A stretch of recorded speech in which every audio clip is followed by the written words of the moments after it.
मैत्रिणीनं माझं काय काम चाललेलं आहे तर हे आहे ते कांद्याचं बी.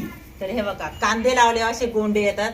आणि आता ही मोगरी आहे, ह्या मोगरीच्या साह्याने मी कुटून घेते कारण आपल्याला बनवायचं आहे बी. तर माझ्या मैत्रिणीला काही शहरात राहणाऱ्यांना माहित नसणार याला मोगरी म्हणतात. तर हे एक लाकडी हत्यार आहे मैत्रिणीनं असं आपलं कुटण्यासाठी. आणि हे बघ कुटून कुटून हे गोंडे बारीक करायचे आणि उपणून घ्यायचे. तर उपणून घेतल्यावर बघा आता हे असं फुकून घेतलं ना उपणून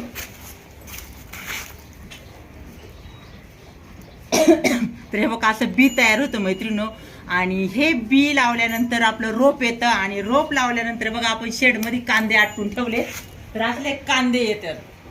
तर खूप सारी मेहनत घ्यावी लागते मैत्रिणी. आपल्याला कांदे नुसतं दिसतात खायला पण त्यामागं किती सारी शेतकऱ्याची मेहनत असती. तर ते कांदे तयार करण्यासाठी बघा हे असे डोंगळे आणि कांदे लावावे लागतात. मग डोंगळे येतात आणि मग हे कुठून बी तयार करायचं मैत्रिणी. आणि 5 महिने ते कांदे सांभाळायचे तेव्हा आपल्याला खायला कांदा येतो. तर चला मी पटपट कुटून घेते आणि बी तयार करते आता सगळं.